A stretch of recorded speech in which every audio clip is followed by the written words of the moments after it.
Welcome back. We're back. A little bit of technical difficulties on my end, but we're rolling. We're grooving. We're grooving. Championship week, hell of a week. Chaos in the portal. Kind of a crazy couple days for me for work. I'm doing great. I got to talk about my lovely co-host here, KB Kirk Brown. How are you, man? We're doing great. My team's playing in championship week, so couldn't hope for anything else if we're being honest Yeah, here. yeah. Um, it sucks that not every team's playing this week, and maybe there aren't as big of championship games. And like for example, the Michigan game isn't necessarily the most aggressive. I think it's the largest line between two conference championship Power Five opponents ever. So something to kind of think of. But I'm excited to watch the games this weekend, and sometimes less is more, and I think we're gonna get that in a few of the games that we're gonna be able to watch. I absolutely agree. Looking forward to watching some games tomorrow night. I got some work stuff, like an event, but my phone will be out watching that Oregon game, Washington game, and so on and so forth on Saturday when I'm doing a little bit of work. But I just want to talk about the portal quick. It's chaos. And KB will talk about it as well. It's not regulated, which sucks. But I just want to bring up some names here that are in the portal. Keep your names on a lot of quarterbacks, along with three Michigan State quarterbacks that were on scholarship: Noah Kim, Kattenhauser, Sam Levitt. Pretty much probably all gone. I know Sam Levitt is especially gone. Throwing some linemen there for state and a defensive guy or two. So a lot of state guys kind of testing the waters. But some other names: Dante Moore, DJ Ulaleye, Riley Leonard, probably going to Notre Dame. Athen Manis, good luck, buddy. You're probably going to a MAC school. Noah Kim, like I said, Blake Shapen from Baylor. I think, and also a really good baseball player. Kind of interested to see where he lands. He's really athletic. Quarterback Will Rogers, Mississippi State. Nate Johnson, backup at Utah. Max Johnson, A&M, probably going to North Carolina. Tyler Van Dyke, who kind of slid off the rails. Will Howard's a big name, Kansas State. Brendan Sorsby kind of had a late flash with Indiana. I also think the receiver that you brought up is in the portal as Yeah, well. Donovan McCulley. McCulley. He was on my fantasy team at the end. Shout out. I won again back to back. Fuck you, Matt Neal. Love you. Sorry. Back to the portal. Other names here: Grayson McCall, Coastal Carolina. Kid from Western is in there. The list goes on. I'd even say Cam Ward. Gary Bohannon, former Baylor quarterback at UCF. He's in the portal again. I don't know how DJ has another year of eligibility, but he does. And the list goes on. This will probably get crazier and crazier. And, it's a good and a bad thing. KB will talk about it. These guys can go where they want, just like coaches can, which I think is fine. But they're also getting thrown money during the season. I know Keon Coleman, for example, when he was at State last year, I'm pretty sure Florida State was knocking on his door then. And obviously he went there and probably got, I'm assuming, quarter mil, maybe more, maybe less. I really don't know. I'm just kind of throwing out numbers. And I do want to bring up his mouthpieces quick because I read an article about it. He has two mouthpieces, and they're usually the opposing team's colors. So I guess he's just trolling, which I find really weird. Just wear a regular mouthpiece and call it good, my guy. But he's a weird guy. Anyway, KB, what are your thoughts on the portal here? I know it's kind of crazy, and there's a lot of moving pieces. Yeah, so net, I think the portal's a good thing. I think it was long overdue. I've always been a fan of, giving the players some power. But most of what the NCAA does, and as we've seen year over year, is they enact the plan and have no way to regulate it, no way to control it, and they're just a poorly run organization. So you have NIL come out around the same time of the portal. NIL was pressure from lawsuits and stuff, lawsuits that they're still currently facing that they might have to pay to athletes in the arrears of $6 billion. But the portal can be a double-edged sword. First off, people are talking to players before the season is over. Yeah. So if you're a 10-win team, you have people knocking at your quarterback's door. Hey, we're 11-0. We're gonna need a quarterback next year. You're losing your O line, your best receiver. Come play for us for a few million. I mean, there's multiple people like Riley Leonard, for example, who had a no contact going into the portal and is already being crystal balled to Notre Dame, and the portal isn't technically open yet, and you aren't. Well, if you're a You grad transfer, I think you technically can be in the Yeah, portal but right away. as you can, but as you're entering, you shouldn't know who you're already going to. But I Touche. get why that they're doing that. But there's no regulation by the NCAA. It's technically illegal to contact anyone before that period. So I just think that if the NCAA like really wanted to, track down what's more harmful, paying a guy to leave the school and contacting him weeks before or illegal online scouting. I'd say both are super serious, but we're only hearing about one right now, and we're only really taking one thing seriously, even though this has been going on for years. Yeah. Since I it's mean, been before NAL. introduced. Come on. Yeah, I mean before Everybody, NIL too. Yeah. you know. Pony Express, for example. But who cares? Yeah, and we know recruits are getting paid to go on visits at schools. They won't show up unless they get 50K or 10K to them. I mean, good We for know them that helping super their family, but super illegal. shit, Yeah, yeah. shit's a I little just want slimy. I just It's a little yeah. slimy. And then so that's something that's a negative. And then the other thing that's a negative that most people definitely don't know about, and I was listening to Rico Knows talk about it and kind of heard some rumblings about it last year, and we saw it with Dion, is that people are being forced into the portal. So scholarships are a year-on-year thing. They can revoke them at any time. It doesn't have to be in the middle of the season. It would have to be like a breach of team rules or something like that. But by the end of the season, they can just be like, "Hey, you didn't earn your scholarship. For revoking your scholarship." And that's why a lot of these people who you might see like, oh, why was a true sophomore, redshirt freshman going into the portal? They didn't want to compete. They still have 3 years left there. A lot of the time, it's coming after spring meetings where coaches are telling them, hey, we no longer want to develop you. We no longer want to, you're not going to get any time. You're not going to get practice minutes. You mean you can use the weight room, but we're not giving you any reps. We see you as basically like a dead asset. Like we invested in you, hope to recruit you. You're not where we want you. You're gone. And I'm sure it's all the big schools. I'm not saying Michigan doesn't do it. I'm saying it's something that's happening, and there's no protection for the players. So something that was supposed to be a positive to the players is now being used as, a leverage against them, right? And the players don't want to speak out because if you speak out against your old coach, who's going to vouch for you to go See ya. somewhere else? Who's going to vouch for you, right? And then you are sitting in the portal, you lose your scholarship, you lose your chance at an education at, fine institutes all across the country. So it's something that we really got to bring attention to. I hope national media starts talking about it a little bit more. But the portal has good and bad sides, like all things, and we just need to talk about all of it all together. Like I said, I hope they move. For example, Oregon State, their coach left, and he did meetings 3 weeks, 4 weeks before the season was over, and he made his decision. They did a before good the end of job the at season. not leaking anything. Yeah. So, and I know it sounds like it kind of got leaked before the Oregon game, which sucks for him and the team. Obviously, you still want to finish what you started, kind of thing. So I know Damian Martinez says he felt lied to. He's a starting running back. He's very good. Sounds like he's going to stay at Oregon State. I don't blame these. These people they're human beings. They have emotions, and and they're just playing college football, which we all love, and obviously that's why we're here talking about it. But at the end of the day, you got to look at the mirror and see what matters. And if your coach you felt lied to, or if you're Sam Levitt, you feel like Respect. if this guy would have recruited me, I'd be here, but he'd never talked to me, and I was the Oregon State Player of the Year. He kind of stuck it up. He said he's kind of stood up for himself, which I get. I also think if Sam Levitt felt the way, he could earn the spot and say, "Fuck you, it's Jonathan Smith. I'm your quarterback now." But that's another opinion. College football is crazy, and it's going to get crazier and crazier. I know the game is coming out next summer, which a lot of us have missed. I play a mod of NCAA 06, for Christ's sake, and I know the portal is going to be in it somehow, some way. So looking forward to maybe an online dynasty with a bunch of my friends, including KB and Promo Guy. Looking forward to that. Any other thoughts on this portal chaos, KB? I know. Do you know when it closes at all? Is it January It's a sometime? month. So it was, I think it was 45 days previously, or maybe even 90 days. I know it's a month now, so it got reduced down to 30 days. So it's So like December fourth, 3rd is the or or is 4th it is the official Monday? date.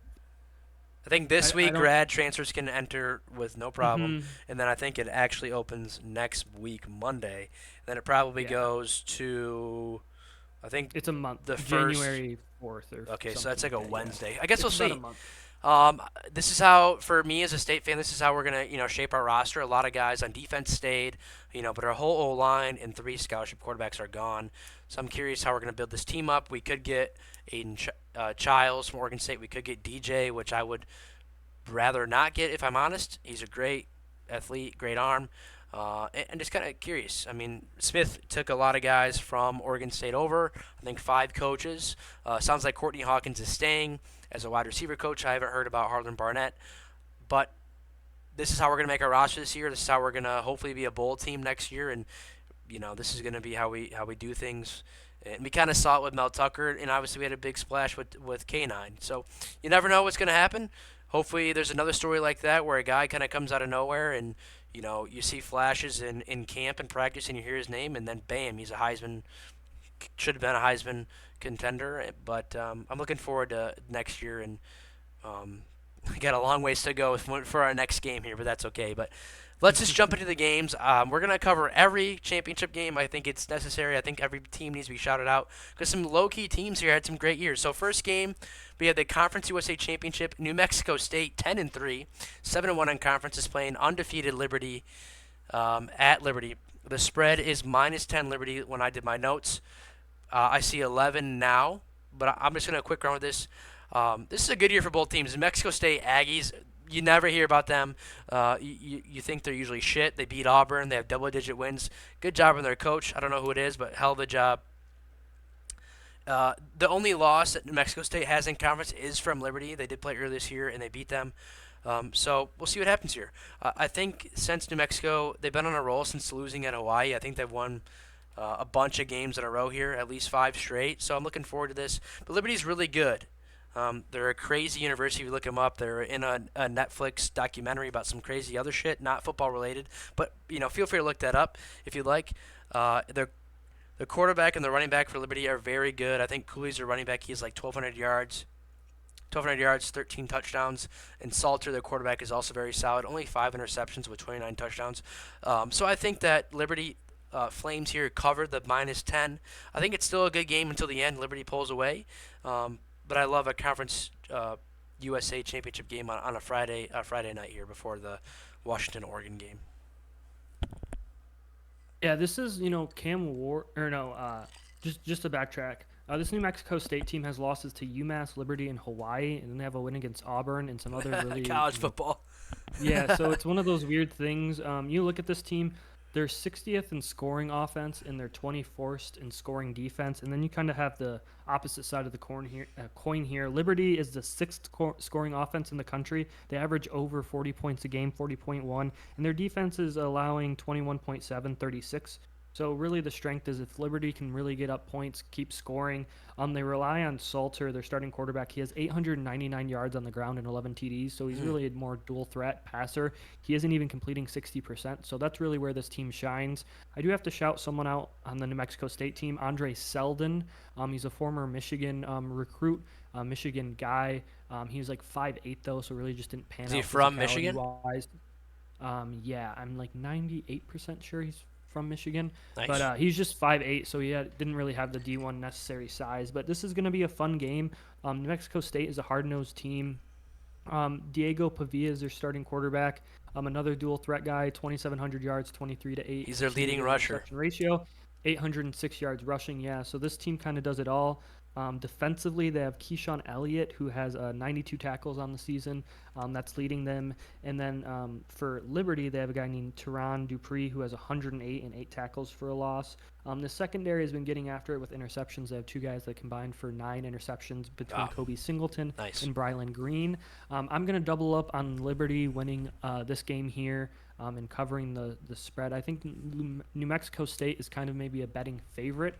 Just because they have the huge win against Auburn, more on a national scale. But Liberty has been dominant all year. They do have a few close wins, but for the most part, they have a really terrific offense that relies on the ground and pound and don't necessarily have to be efficient through the air. So I'm going to take them in this game. I like that, KB. The Flames.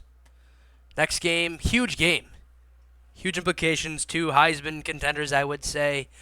And a shout-out promo guy. He's going to be at the game, I believe. He went to the first game as well. And I didn't even take notes on it, so I'm just gonna free ball this one. Well, you mind me leading off then? Lead it off. I can't believe I didn't take any notes. Holy shit! Take it, KB. No notes on what I would say is the second biggest best game. Yeah. Second best. I mean, maybe you'd argue Bama, Georgia, but this is definitely one of the ones with the huge playoff implications. Yeah. So you have Michael Penix leading Washington. Obviously, stout offense, but. Following the rib injury, which is now what we're suspecting happened to him. Broken ribs, pretty much confirmed. Yeah, we saw him celebrating on the game-winning field goal. No one was allowed to jump around him and celebrate, so that's kind of another thing. But his last 4 games, he's completing 57.9% of his passes for 238 yards, an 8-2 TD to interception ratio. He's averaging 7.17 yards an attempt. So what does that mean? The deep ball has completely left this team. Yeah. It has completely left this offense. Even with their guys, they got Polk, Adunze, McMillan, Jeremy Bernard. and has just completely left them. They've really started to try and run the ball a lot more. Dillon Johnson is up to 961 yards and 12 TDs on the year. And one of the things I'm kind of surprised about is that there's no one behind him that could have given him a rest during those weeks. They weren't playing world beaters. They played tough teams the last 3 weeks, but there was a stretch there after following the Oregon game, which is where we think he got injured, where he hasn't been playing, doing a good job at quarterback. So I'm really concerned there. You look at Oregon, and it's the complete opposite. It's a team that's rolling, that's healthy, that looks dominant. Bo Nix is completing 78% of his passes, 3,900 yards, 37-2. Now, you look at those numbers, and people are going to argue, well, he should be in the Heisman race. This dude has so many easy completions on this team. He does throw a lot of good balls, and I'm not going to take away anything from him.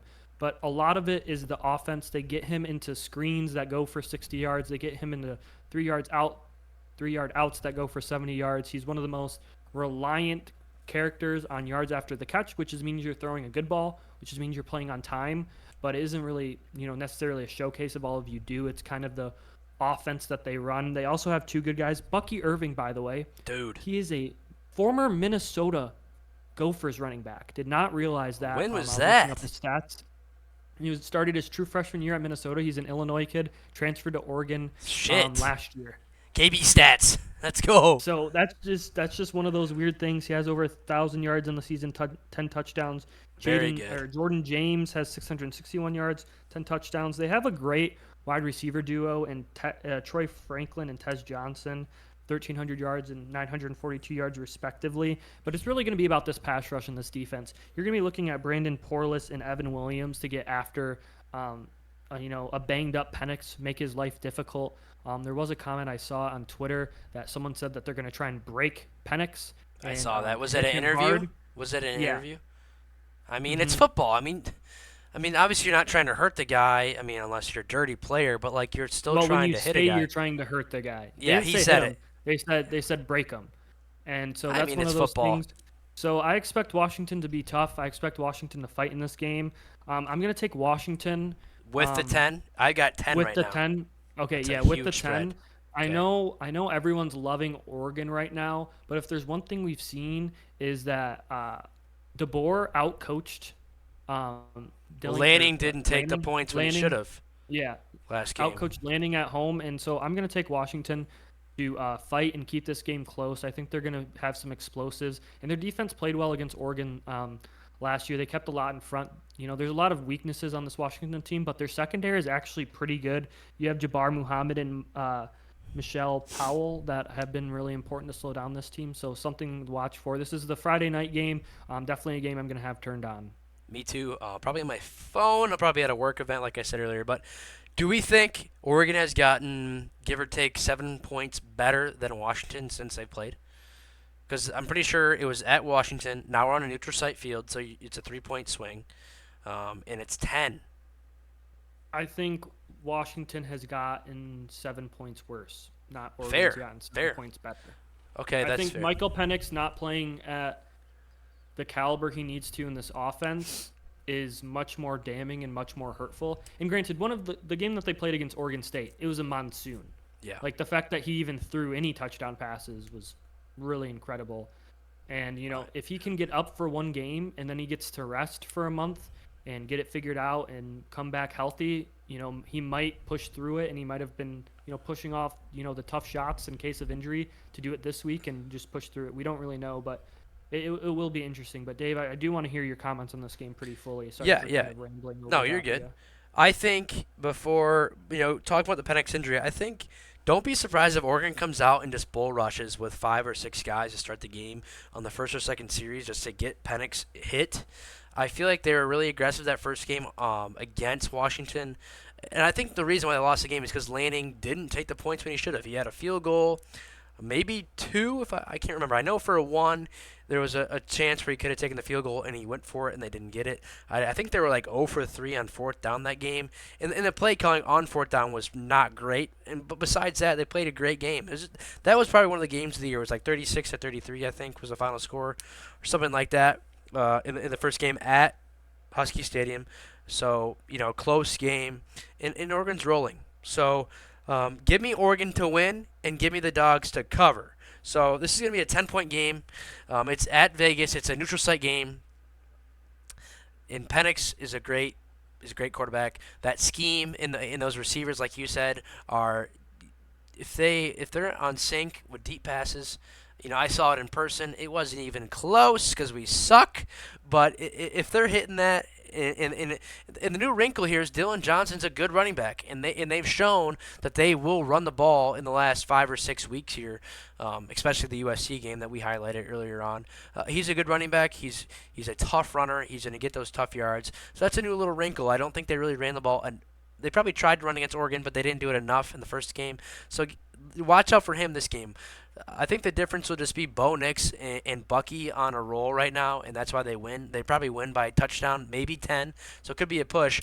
But I think the Dogs cover and the Ducks win, and I want absolute chaos in the playoff here. I don't really care. 4 teams is fucking stupid, and I don't really care. The only team that I really don't want to well, I'm kind of curious about how they can get in. A lot of things got to go their way.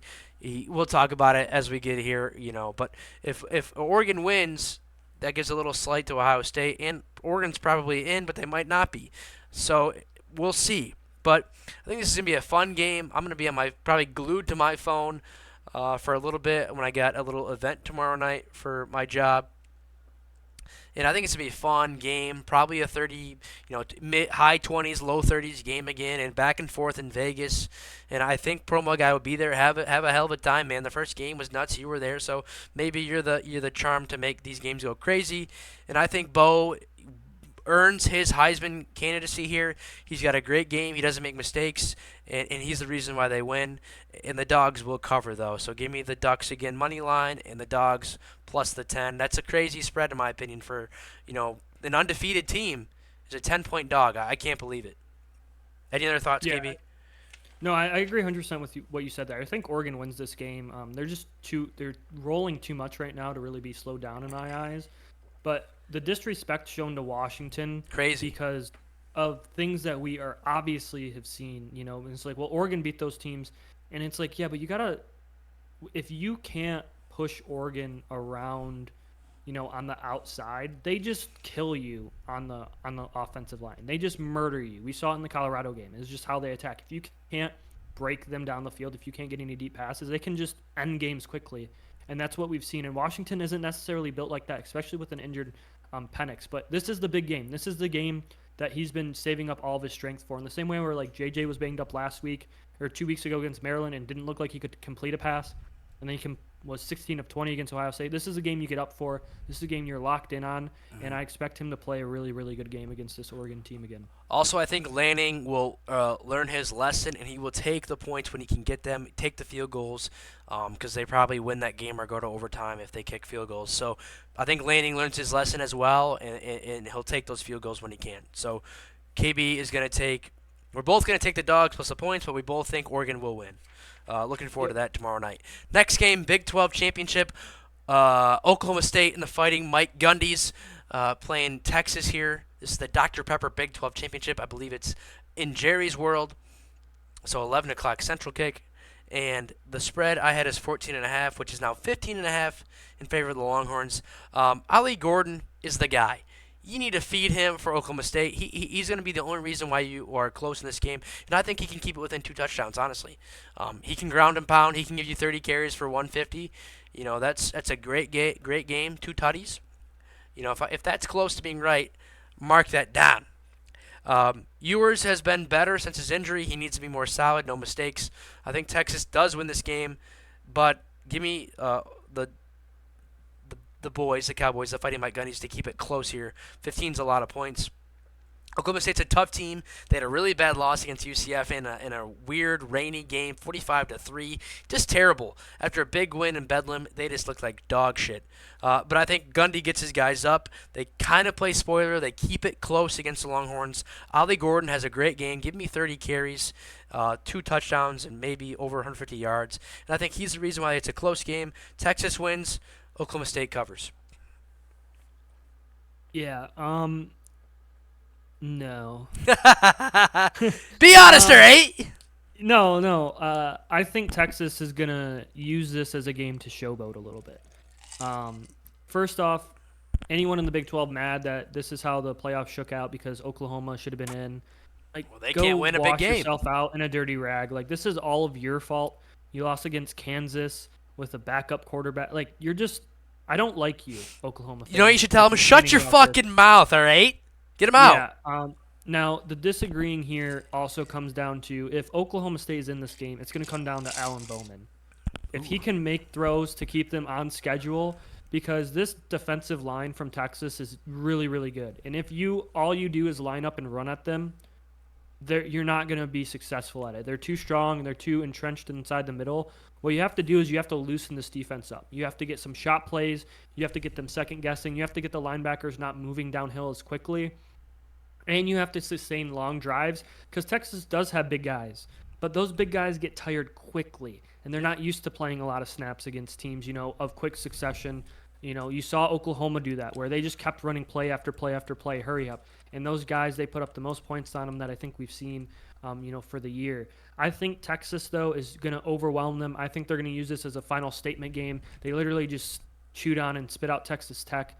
I don't think Oklahoma State has the dogs to run with them, and I think Texas finishes, on a high note, and they're hoping that they get some help on the back end of the championship games to get them in. But I like Texas here to have, a really settled thing. I think the Houston game was maybe the anomaly that every team should have in a year that we kind of look at and be like, oh, they skated away from that one, and then following the injury, we didn't see as focused team over the next 2 weeks. But then when Ewers came back, he's been playing great football. They got a double-digit win at Ames, which they haven't done previously, and they killed Texas Tech. So I like Ewers to finish some business here, to go play some consistent football, and I just like Worthy and these receivers and Adonai Mitchell to take care of business. I think it's a great take. You want to hear the last 6 game scores? I do. Yeah. Oklahoma State wins 13-10, 2017. Oklahoma State wins 2018, 38-35. Oklahoma State loses by 6, 30-36. 2020, Oklahoma State loses overtime 34-41. 2021 win 32-24. 2022 win 41-34. So the last 6 games, these games are close, and Oklahoma State's up, 4-2? Obviously, it's a new year, yada, yada, yada. We both know that. But I think Gundy gets his guys up against Texas, and I think it's going to be a close game. I think that's a lot of points, personally, in the last 6 years. Tells me I'm right, but that also doesn't really matter either. So I just want to bring that up. We all like history. We all like to see the old scores. I just want to bring that up quick because I think it's relevant. But I think what you said makes sense as well, KB, even though I do disagree. Sark was not the coach of the year in the Big 12. It was Gundy, which is respectable, but his losses are really bad, and Sark has 1 loss. So politics are weird, coaching's weird, but just something to think about. It's storylines, right? Because Harbaugh couldn't win it because he only coached in 6 damn games. But there's a lot of coaches. Who won that did Big Ten? better Do you than know? Ron, the Northwestern coach. Yeah, He had respect. to deal with a lot. Yeah, He had to go through a lot. Even though it should probably be Ferentz, he took a team that quite literally doesn't have an offense and won 10 games and won his division. And he might lose by 20 against Michigan, but that's one of those things where it's like it's storylines. I mean, did you see the thing about Deion Sanders? He won like SI's Sportsman of the Year. Yeah, I saw that award. picture. They went 4-8. Yeah, you brought. Okay. A side note here: I was listening to a state podcast, and Nick Marsh, who's from River Rouge, is coming. He's going to stay with State, so respect to him. He went on Allegedly. He's going to stay to State. He's going to stay at No, State. I'm kidding. Fuck Joe. off. I'm kidding. But he went on a unofficial visit to Colorado, and he said he never talked to Deion. He never talked to the wide receiver coach. He only talked to the recruiting coordinator, and he said it felt Hollywood, which is, some people might like that, but he was more of a family guy. He wants to talk to the coach. He wants to get to know them. So, kind of I wouldn't say a bad look, but if you're recruiting a kid, the wide receiver coach should talk to him. And that might have been the week where it was like The Rock was there, and who else, big names. But yeah, it's interesting to see. Obviously, I think that's kind of clout chasing a little bit because, Deion, all those big names, and obviously he did a good job. They won 4 games compared to 1, but, how he does it is a little bit unconventional, whatever you want to say. So there's something to keep note of because that's how he does stuff, and he doesn't talk to every recruit that he's trying to get. a.k.a. Nick Marsh, who's a big recruit out of River Rouge on the east side of the state. So a side tangent, quick, but any other thoughts, KB, before we jump into the Maction game at Ford No, I Field? love Maction, and I I love want it. to lead this one off so much I if you'd will. allow it. Miami, technically at Toledo, at Ford Field. Toledo is -8. The Rockets with a great quarterback and good running back, Finn and Boone. Take it away, KB. Yeah, you took it out of my mouth. Finn and Boone, both MLK guys, out of Oh, Detroit. shit. I love it. Yeah, so Finn has been there for a while. Penny Boone originally went to Maryland and then Yes. transferred over. He's had a great career or great season there, 1,300 yards, 15 TDs. Finn is completing 65% of his passes for 2,300 yards, 28 to 8 touchdown interceptions, 530 yards on the season, and 6 rushing touchdowns, on the ground. This is a more balanced approach by Toledo. They're the 20th scoring offense, 28th scoring defense. They're led by a few different guys on the outside. Dallas Gant has 97 tackles for 7.5 for loss. And Judge Culpepper, not that type of Culpepper, but he has 8.5 sacks on the year. But then we look at this Miami of Ohio team, and this is a defensive-led team. And I'm not even going to read the offensive stats, Dave, if you want to talk about any of those guys, if you wrote notes. But they're the number 8 scoring defense in the country, allowing 16.3 points a game. They have Woolard on defense with 11 tackles for loss and 9.5 sacks. They have Ty Wise with 8 tackles for loss, 7 sacks. They have Brian Ugwu with 11 tackles for loss, 7 sacks. They have Matthew Solopik with 7.5 tackles for loss and 3 sacks. Solopik has had 3 consecutive years of over 100 tackles.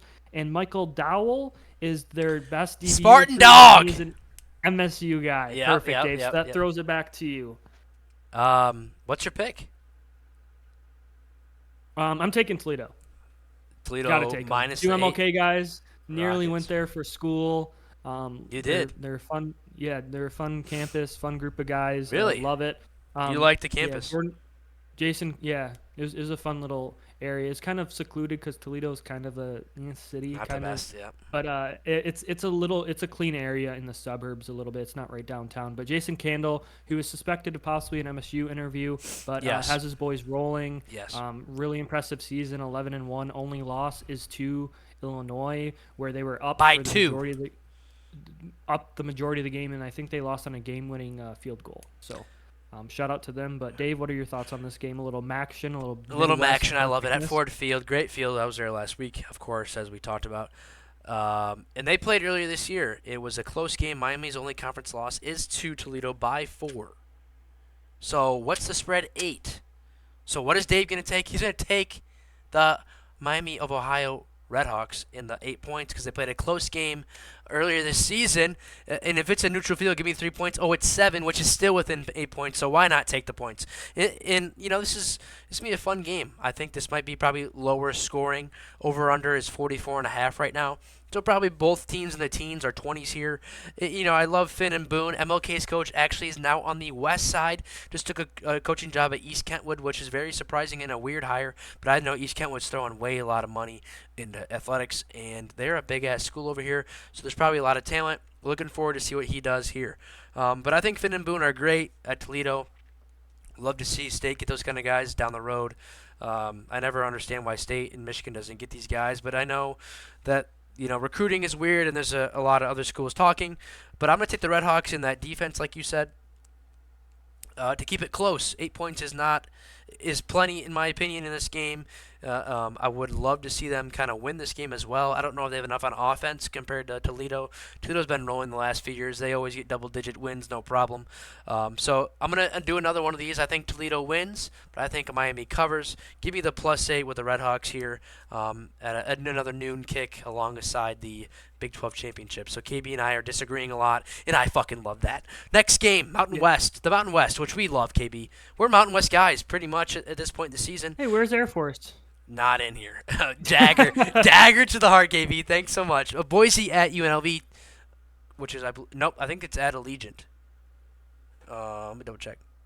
Yes, it's at Allegiant Stadium in Vegas, so another neutral site game, but technically it's pretty much UNLV's home stadium, I think. Yeah. Yeah. Boise -2.5. Whoa. Boise's favored. I don't really get that. UNLV's got that go-go, great offense. Ricky White, dog, Spartan dog, great receiver.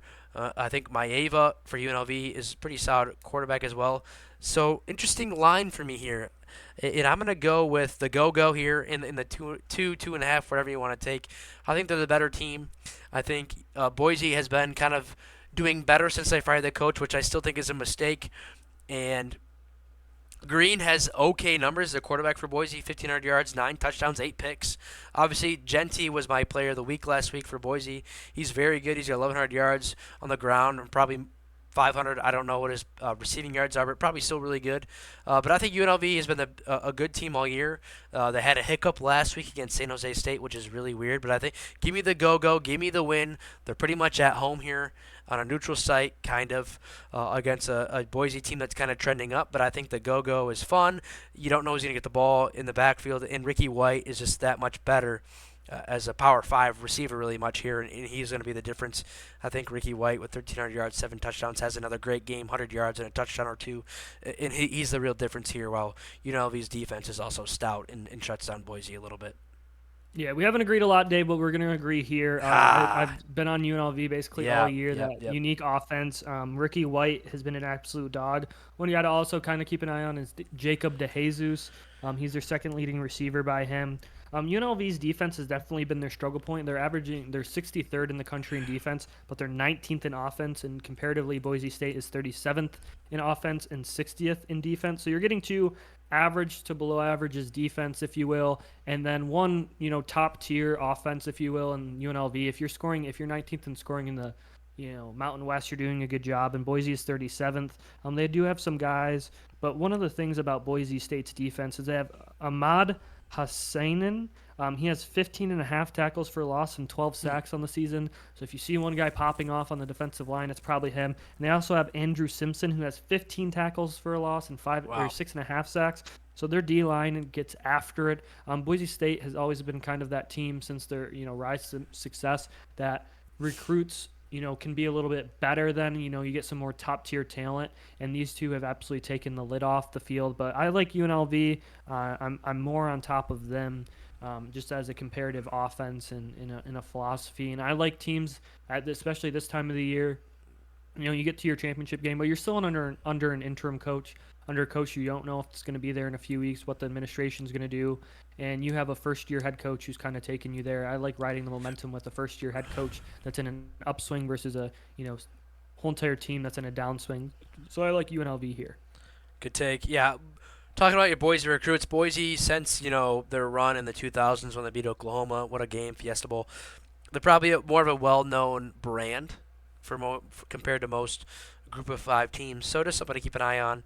I do see Boise being good, but I like Boise being good against top echelon teams like Oklahoma, or if they play USC or Washington. But they got smoked by Washington this year. So good take, KB. We agree. The running Rebels, the running Ricky Whites. You've seen him run against your Michigan team. Yikes for you there. But anyway, let's go to the game of the week. Number 1, Georgia, technically at 8, Bama. I don't know how home and away works in these games, but that's what I'm seeing.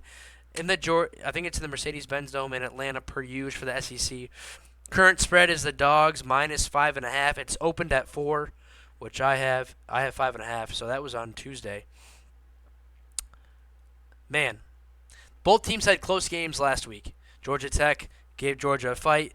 We all know last week of the Iron Bowl, Bama probably should have lost, but college football is college football, and rival games are crazy. We both know this as Michigan and Michigan State fans. Yes, KB. Do you think the SEC is the easiest conference in the country because there's 2 teams?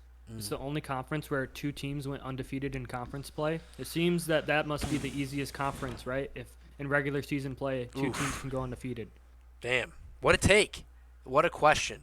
I'm just trolling, obviously. No, guys. I mean that's fair. The Big Ten West is terrible, so I don't know if the Big Ten can really be in there. I mean, obviously, the Big 3: Ohio State, Michigan, Penn State. The ACC is down. I would say this year the Pac-12 is by far the best conference. The SEC might be up there, but yeah, it's a fair point, KB. You got teams like Vanderbilt and Kentucky who are meh. Mizzou has been pushed up. Arkansas has been pushed down. And, their coaching situation with Petrino. What a story, by the way. Got to say that. Whoa. Anyway, I'm going to reel that one in here. That's a story for another time.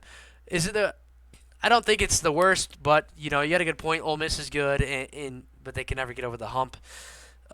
This is a great game, though. I'm looking forward to what Nick Saban has to do against Kirby Smart. Pretty much his only assistant coach that can beat him. Beck versus Milroe. What a matchup. Both guys that, ups and downs. I think Beck has been the more consistent. Milroe is kind of hitting his stride. We talked about him a lot to start the season, and Tommy Rees, shout out to him. He's been doing a great job with this offense. He's letting Milroe run. He's letting him sling it.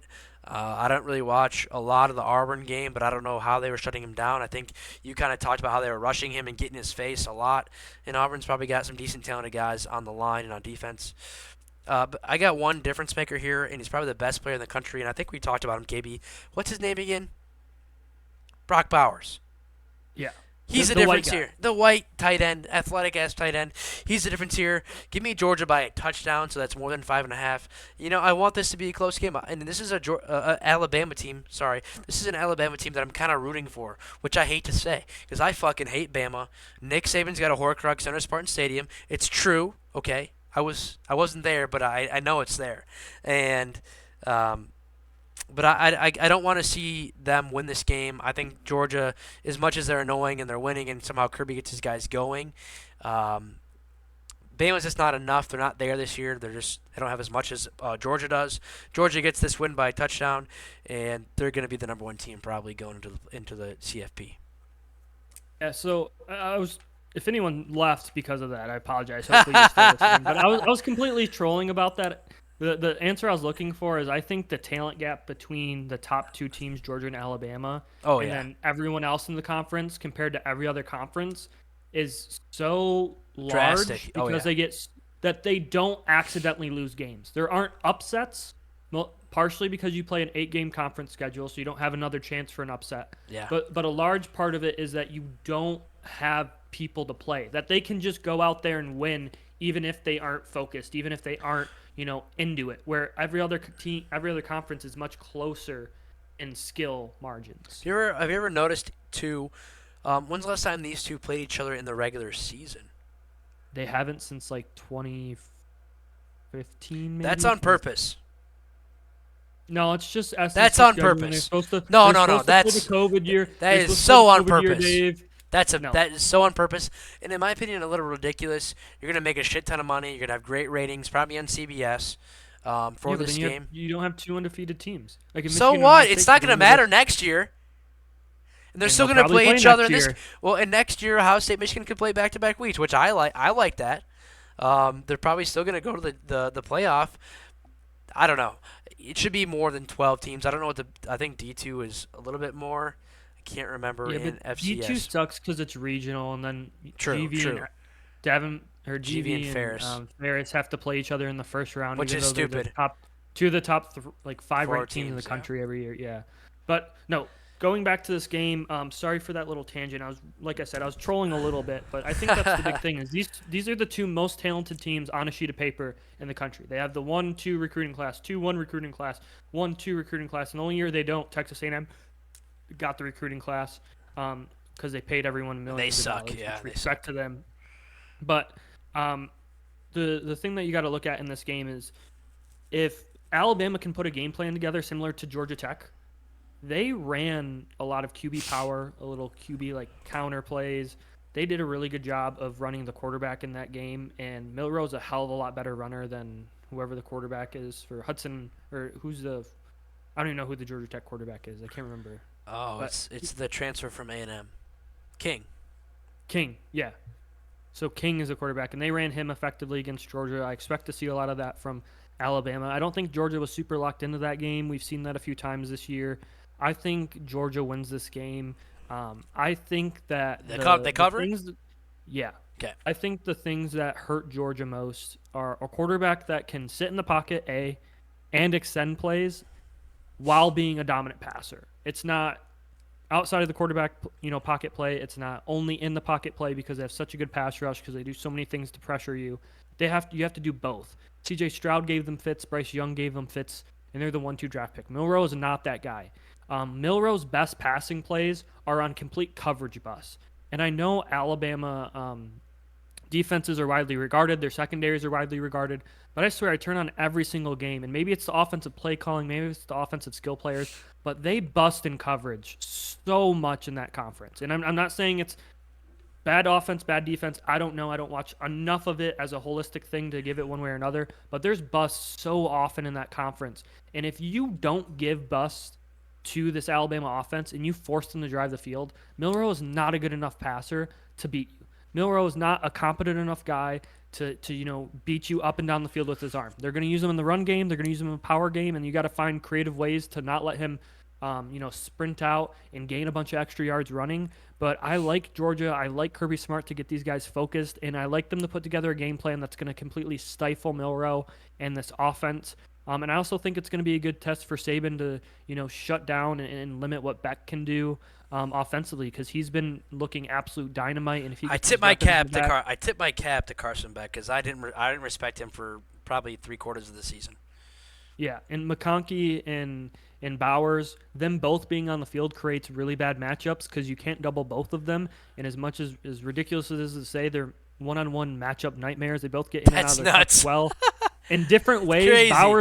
Bowers is a freak, right? He's 6'7". He can run through you, around you, past you if you put a safety on him. And so he's dangerous. And then He's still their McConkey's in leading and out of his receiver, cuts which too. is crazy. There's going to be a stat I'm going to bring up in the Michigan-Iowa game that's going to make you want to vomit. But it's really impressive what this Georgia team can do, and I expect them to keep rolling and get over that Bama hump. And Dave, I know you said you're rooting for this Bama team. I don't want them to win. I mean, I I want am, one but I'm year- not. I am, but I'm not because they've Yeah, gotten better. yeah. I think this has been a harder year for Saban in a while, even though they've lost one game. But they had a weird, ugly game against USF. They had last week in a couple other games, probably here and there. So Saban's really earning his keep here as probably one of the best coaches of all time. Which hurts to say because he could have been at State for a long time if he didn't leave us for LSU back in the day, and he sold his soul. Let's be honest here, but yeah, I am kind of rooting for Bama, but I think Georgia wins. Are the better team. Like I said, I tip my cap to Carson Beck. He's been really good. Georgia finds some running lanes, and Brock Bowers and McConkey are the difference makers. But I'm hoping this is a good game as well. I love SEC championship games. I love CBS's theme song. That's another thing I got to shout out. But another game here, a great game. American Athletic Conference, SMU 10-2, 8-0 in conference at Tulane, 22 in the country, 11-1, 8-0. Only lost to Ole Miss. Cover is 4, which is now down to 3.5. Currently in front of me. And the Green Wave are favored here. Both teams are undefeated in conference. They didn't play each other, which is going to happen a lot more than we think starting next year. There's no more divisions. There's a lot more teams in conferences, so just be on the lookout for that, everybody. SMU, Stone can throw it around. He's a quarterback. He's got pretty much 3,200 yards, 28 touchdowns, 6 picks. He's been there. He's an SMU guy, and he's a solid quarterback. Next to that, you have Tulane. Hughes is their back. He's solid, 1,200 yards, 7 TDs. And then you got Pratt for the quarterback. He's been okay. I think he is a difference maker in games. He hasn't played super consistent. I think if he plays against Ole Miss, he is the reason why they win, but he was hurt. And their only losses here are to Power 5 teams, which is interesting to say. This is a fun game. This is a great game. The American Conference is kind of rotating teams because teams are moving up and moving down. But give me the Green Wave to cover the 4.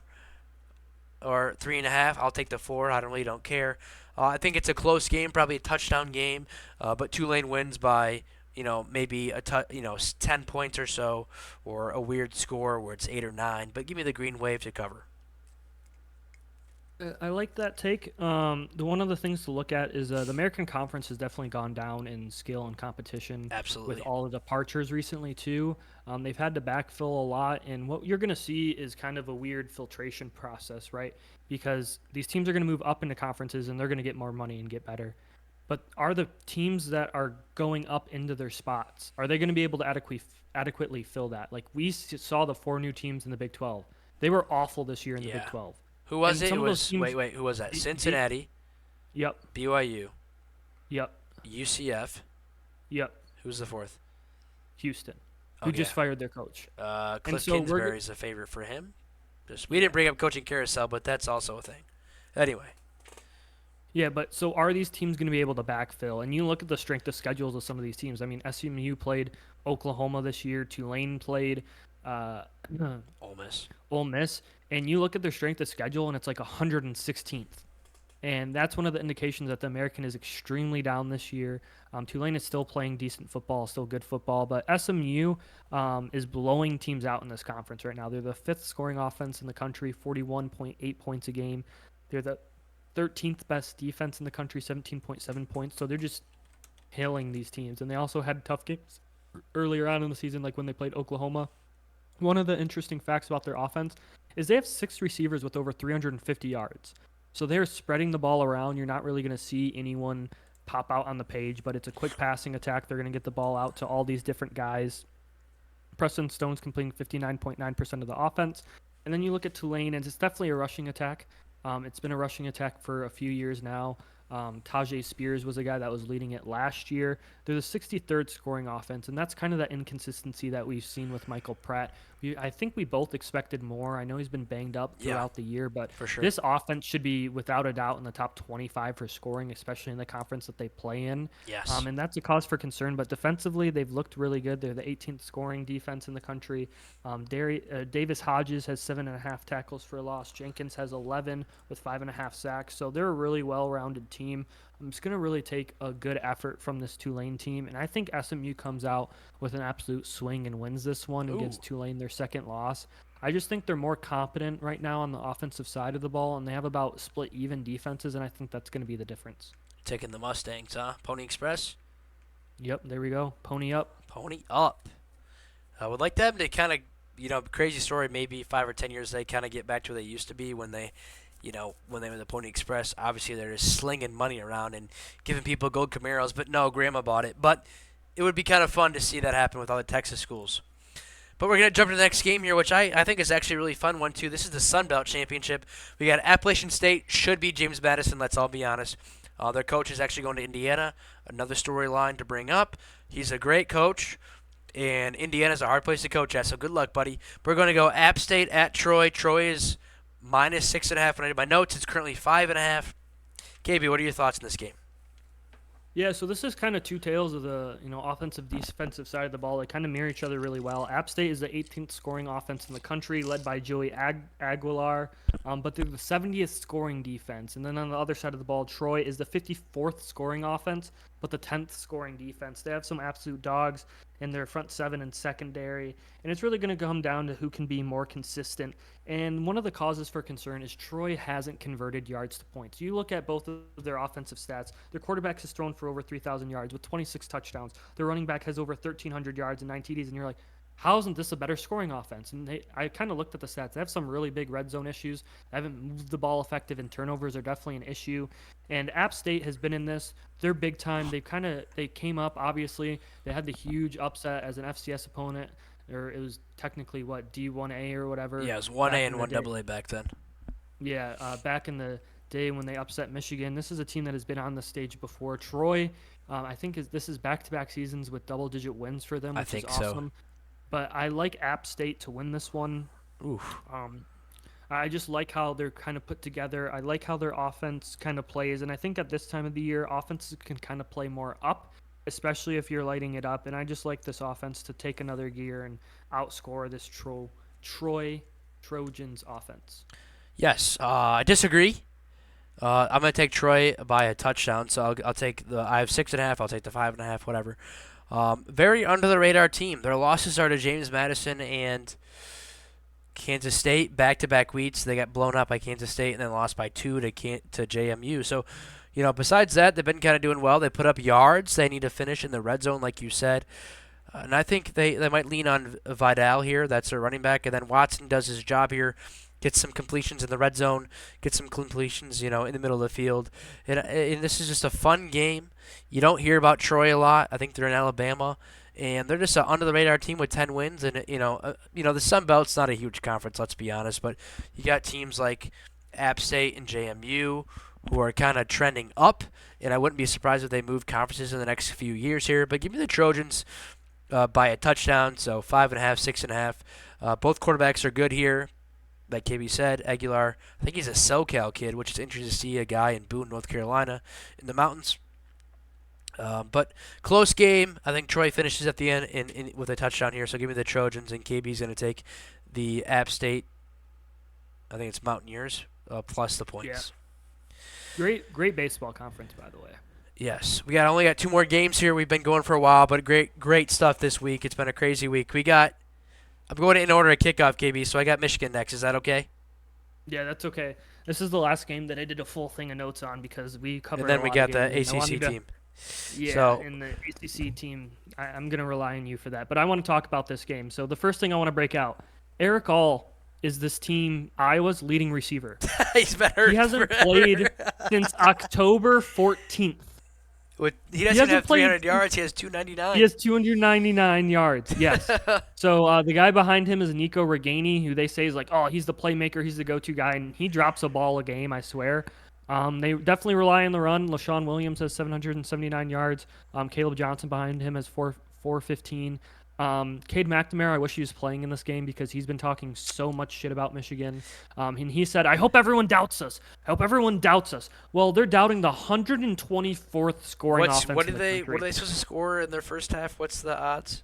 Half a point. Yeah, so their odds for scoring is over a point. They're expected to get shut out. Their over-under in a half is 0.5 and 0.5. In the first half and the second half. So they're expected to get like you can bet whether they get shut out for the halves or game. I think their total over/under is 6.5 for the game. So maybe they score a touchdown, and probably defensively or maybe a return. But their best secondary players out.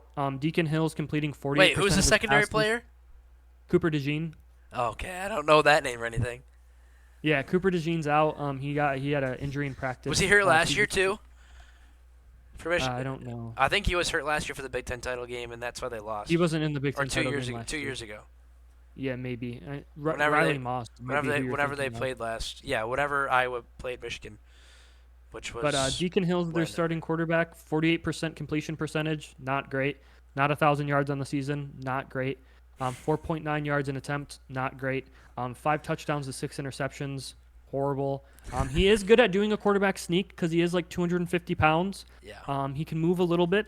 But it's really going to be this defense. If this defense can get a bunch of 3 and outs, time possess, flip possessions, and pin Michigan deep, and rely on turnovers, the guy that they're going to be looking at the defensive kind of side of the ball to take over for the DeJean injury is Xavier Nwankpa. In Wankpa, he has one INT this year. He's a true sophomore, but he's a former 5-star recruit from Iowa that stayed, and he's their big secondary recruit. But they're the 124 scoring offense. They're the 4th scoring defense, and they're playing against Michigan, who's the 13th scoring offense and 1st scoring defense. I don't have to read about all the stats, but Zach Zinter being out is something to look for. How does their guard play? How does their offensive line on the right side look? It seems like Trente Jones, who's an effective guy, has played a lot of snaps this year. He's going to be filling in at right tackle. The former right tackle is going to slide into guard. So that's something to kind of keep on.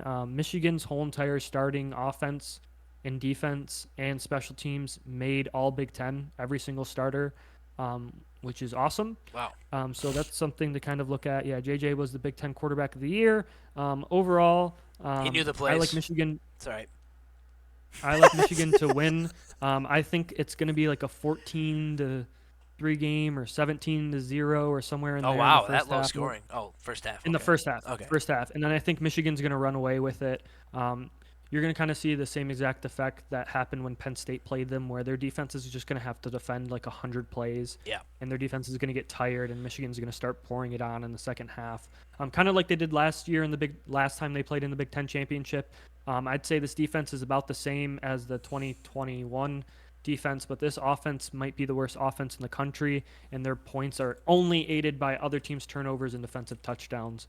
We don't have to talk about this game a lot because plus 21, I'm going to take Michigan to cover plus 21.5 or 22.5. I mean, unless it's 22, if it's below 30. It's 22 right now. All right, I'm taking Michigan to cover that. Yeah, and the over-under is 35.5. Yeah, can Iowa slow Michigan down maybe a little bit, like you said, with punting? Iowa can't score, like you said. They're terrible on offense. I wouldn't be surprised if they're shut out. Maybe a field goal, maybe. But but I'm going to take Michigan to cover. I have 23. It's 22 right now. Iowa really isn't good, like you've said, and good riddance to the Big Ten West. Just terrible. Terrible. And when they would play the East, they get smoked.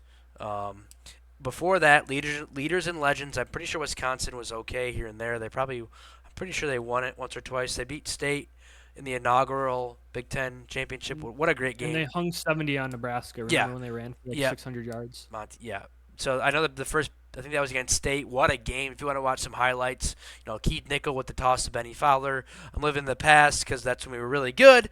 But the Big Ten West, when it's been East versus West, the East has shat on the West. So see you later, West. Next year will be the top 2 teams. Should be fun with the new teams coming in, and maybe the Big Ten West teams get better now. With new coaches. I would like to see Matt Rule. I like him a lot in press conferences. I like him a lot as a coach. So I'd like to see him kind of make Nebraska better. And maybe Indiana gets better with JMU's coach. But, I mean, those teams compared to UCLA, USC, Washington, Oregon. There's a huge talent deficit. Oh, it's just That's not the same. That's what they're facing, especially on the offensive side of the ball. One of the interesting things. Then you got teams like State that's trying to be upper, middle, upper every couple years. It's not easy. Yeah, I mean, and like I said, it's just a talent deficit on one side of the ball. The really weird thing is Iowa has a great defense, and I would put their defense to compete with anyone. But the problem is whenever their defense plays a big game, they have to go against teams that are so much more skilled and have to play so many more snaps that they end up losing because their offense can't do anything. That's one of the things that I have to look forward to next year is there has to be guys in the portal that are athletes. They just need to get guys that can run fast because they don't have those guys. I mean, their starting wide receiver is like a 6'1" white guy named Ragini, and he works primarily out of the slot, and he isn't that fast. He isn't even a Cornelius Johnson level receiver. And that's one of those things where it's like those guys just don't have those type of athletes. But then they have them on the defensive side of the ball. Their DBs get, their O-line gets, their linebackers all get taken, but they just can't figure out how to recruit receivers, how to recruit, any position other than running back, really, over there on the west side of the, Big Ten. And that will change because they'll have to, or they'll lose a lot. Get smoked by, West Coast teams.